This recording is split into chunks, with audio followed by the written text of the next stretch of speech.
Hello, friends, and welcome back to Stories About Entitled People. Let's start with the story in which our OP helped his friend who had his fuel stolen.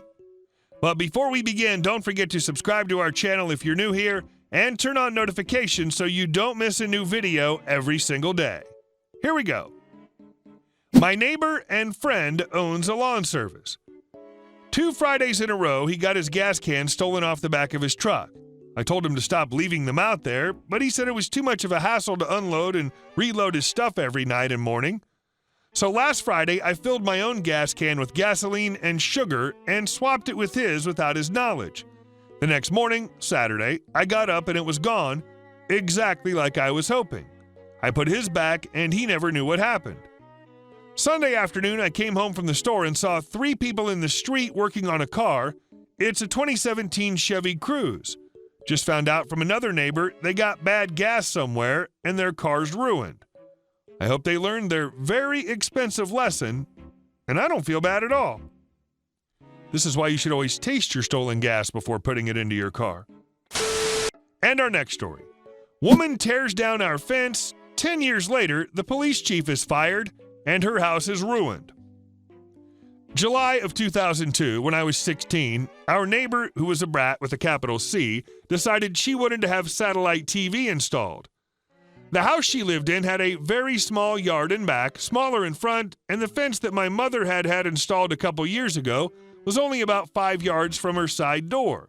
The only place the satellite could be installed was on the back of the house, but there was no way the vehicles could make it to her backyard, so in her infinite wisdom, Brat decided to have them tear down our fence and drive over our property to get to her backyard. This starts a huge fight between her and my mother. Brat tries to claim that Mom built the fence too close to her house anyway, and Mom produced the land description to prove the fence was in the right spot. Turns out they were both wrong. We knew the woman had built her house too close to the property line, but it seems it was closer than we thought. She was only feet from the line. That fence should have been almost touching the side of her house. Her uncle was the deputy mayor of our small town, and she decided to get him involved. Nothing came of it, so we thought it was over. Late September, early October that same year, while I was in school, Mom was taking a shower when our 2 dogs alerted her to someone at our door. She put on a bathrobe and went to see the police chief and about a dozen officers on our lawn, claiming they'd been tipped off to an illegal substance lab on the property and demanded to be allowed to search. Mom realized that Brat had to have been the one who called them, as the police chief was known to be a personal friend to her family. Mom demanded a search warrant, and they didn't have one, which triggered several hours of them refusing to leave until they searched the property. This all started around 9 or 10 in the morning. Nearing 3 p.m., Mom tells them she needed to pick me up from school and take me to her mother's house because I couldn't drive yet. They refused to move their vehicles to let her leave and say it's fine, they'll send a squad car to pick me up, which would have just humiliated me. Mom calls her lawyer, who informs her that if they don't produce a warrant, to tell them to leave.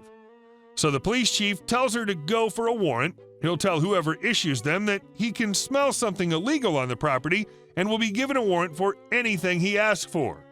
He'll then return, kick our door out of the frame, and if our dogs even look at him for that, he'll kill them both. Yes, he actually said that. Mom called Grandma to pick me up from school nearly an hour after it let out and let the police search the house. They find my mom's gun safe. The safe was one of those made of steel with a circular lock, kind of like on a soda machine. They had the key sitting on top of it. Before anyone says how unsafe it is, it was just my mom and stepdad in the house most of the time. I was an only child and lived with my grandparents and only visited on weekends, and Mom kept the door to her room locked with the key. There was no way anyone under the age of 18 was getting near her guns. The cops proceeded to take a crowbar and pry the safe open, even though the key is right there, and it's clearly the key to the safe. They then take the guns outside and divide them up. They even take my mom's handgun, which she had a concealed carry permit for. They continued for hours until Mom relented and opened my stepfather's shop building. He was using it to house his motorcycle while he slowly restored it from a wreck about 15 years before. They barely got over the threshold of the door before screaming, "Meth lab!" and pointed at the cleaning agents and bottles that were all scooted together. Nothing else. They brought out heavy spot lamps and more cops. By 1 a.m, my mother had been sitting outside in the cool fall weather in nothing but a bathrobe the entire time. They claimed to have found a MJ plant behind our 6-foot-tall privacy fence that kept people from seeing us in our hot tub. When I found out about this, I was upset. I was 16 and went to school in a small town. Everyone would know about it. The next day, Saturday, I was piddling around on the internet when a friend messaged me to ask what happened and why my mother was in jail. My mother was not in jail. Friend, my mom said it's on the news right now. Mom and stepdad, last name, are sitting in jail this weekend without bond. When Mom called the news to ask them why they ran a story without checking, they apologized and said they'd been contacted by town police and were told to run the story. The next night, they issued a public apology for it. I refused to go to school that Monday. It's very important to note that I'd not been in school since Friday.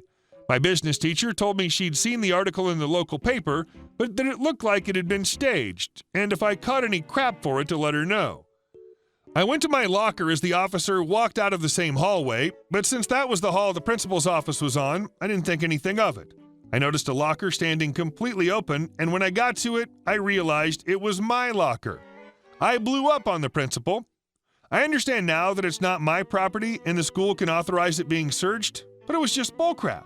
Why was I being searched? Principal: no, you weren't searched. You must have left your locker open last night. Me, friend 1, and friend 2 have their lockers next to mine, and they have basketball practice until 4. They shut my locker if I leave it open. I haven't been here since Friday. Are you telling me that everyone in this school left a locker standing open for all of Monday? I called my mom and was pulled out of school for Tuesday as well. Ultimately, all of the charges were thrown out because of that MJ plant. The chief of police put in his official report that it had been 8 feet tall, and when questioned about it, when they tried to press charges on my mom, he clearly said, "Yes, Your Honor, it was 8 feet tall." The judge asked him when he found it, and he said about 1 a.m.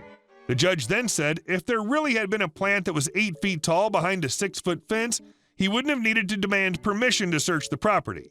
The charges were thrown out. And that's where it stood for 10 years. Mom waited and played the long game because she wanted to make fully sure the statute of limitations ran out. She didn't want to give him any legal reason to retaliate against her. She waited and waited.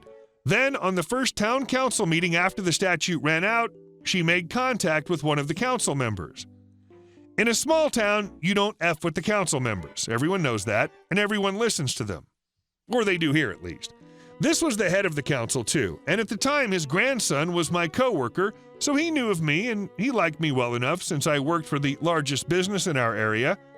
He listened to Mom's story and told her that the last he'd heard there was nothing in the evidence locker at the station at the moment, meaning none of the guns they'd confiscated had been entered. When she told him most of them belonged to me and were basically family heirlooms, they were. He nodded and asked her if he could produce those guns, could she prove they belonged to us? Mom said she had a notebook of descriptions of the guns, their serial numbers on the hunting rifles that had scopes, and 2 of them that had distinguishing marks that were hidden from sight, but she could find them and show them off, because my mom loves having a paper trail on everything. He told her she'd get him back that Monday.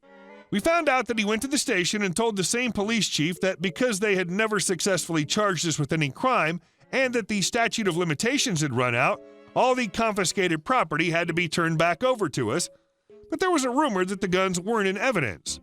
He would be in on Monday to have it checked. The police chief went pale, and on Monday, they were all in the evidence locker. However, one of them was missing a scope. It came out somewhere that the chief of police had never intended to enter them into evidence and had sold them to his friends. He'd been thinking he got away with it for a decade until Mom turned back up with proof that they belonged to her and legally had to now be returned. He had to go and buy back every one of them, sometimes paying more than twice what he paid because some of these friends had not been speaking to him for some time, and one of them had taken the scope off a while back. He was immediately fired and arrested for it. We got our guns back. Edit. For those wondering, Mom did consider taking more drastic measures against the town for what happened, especially as we did suffer harassment from people over it. However, her lawyer advised that we'd gotten one of the best outcomes, return of property, and the corrupt police chief arrested. There was little else we could do. As for the C-Brat, she never got her satellite TV installed as far as I know. She ended up selling the house and property anyway, and we bought it. It had originally been a part of our property, but my great-uncle had sold it years and years before. We tore the house down. I bet that was an agonizing wait. Great story.